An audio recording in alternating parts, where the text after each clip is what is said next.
Hello and welcome to Standard Sports Ashes coverage. Day 3 of the 4th test has finished. I'm joined by Will MacPherson from the Sydney Cricket Ground.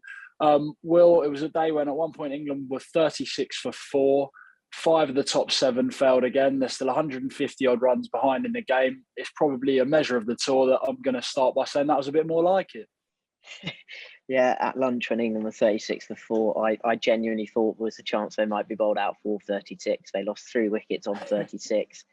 They could not score a run. They went 70 balls without scoring a run, which is quite incredible. Australia were all over them. Whoever they bowled, it just did not matter. England were in complete disarray. But a wonderful century from Jonny Bairstow and a big partnership with Ben Stokes, who battled through a pretty nasty side strain to make 66. Has put England back on track. They ended their day, but with Bairstow making his 100, they've avoided the follow-on, and things are looking slightly rosier. They're obviously still got a massive battle to save this game. They're probably reliant on rain, I suspect, still. But they have 100. They have a 5 from Stuart Broad yesterday, and frankly, you've got to take the small victories at this stage. Even when you get the small victories, it's sort of a backhanded compliment. They left Broad out for a couple of games. He's the man who gets the 5. They left Bairstow out for a couple. He gets the first century. But on Jonny Bairstow, then, I mean, it feels like England have been trying to move on from Jonny Bairstow for a while in red ball cricket, but they have, for various reasons, ended up having to turn back to him. And it's a cliche, but if you want a man with, backs to the wall to deliver for you, he does find a way. Yeah, well, both Broad and Bairstow are men who England might be considering moving on from. We're not really sure. I think that would be my instinct. They're both in their 30s, and I think that England are going to have a bit of a regeneration after a defeat this bad. But both of them are pretty good when their backs to the wall, and they, as you say, Bairstow's proved that again today. This is his first century since November 2018. In that time, he's been messed around a bit, I think, and I think he's become a sort of occasionally sort of joke figure among England fans. He's been up and down the order. He's been in and out of the side. He's had the gloves sometimes. He hasn't had the gloves. I think Joss Buttler's probably been indulged a little bit compared to Bairstow. But I think Bairstow has got a sort of unique way of proving people wrong. And I think it might have been the best of his centuries. He said it was his hardest.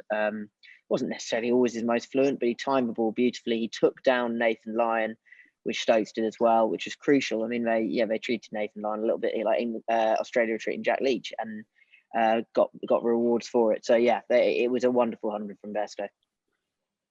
It's a day that's come at a bit of a cost for England on the injuries front, though. You mentioned earlier Stokes battling on. Obviously, Jonny Bairstow got hit on the thumb as well, and Joss Buttler's struggling. Just kind of give us the latest and what it means for the rest of the match and the series.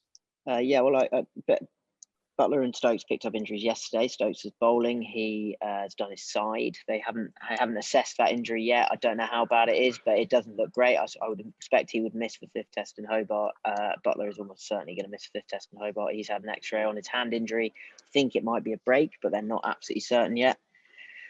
So that's difficult. Bairstow then joined the ranks of the walking wounded when he got hit on the thumb by Pat Cummins when he had 60 today. I think he's struggling to keep tomorrow if Buttler can't, which means Ollie Pope is preparing to keep in this game, and Sam Billings has been called up as cover, and I think there's a very good chance he makes his test debut in Hobart next week.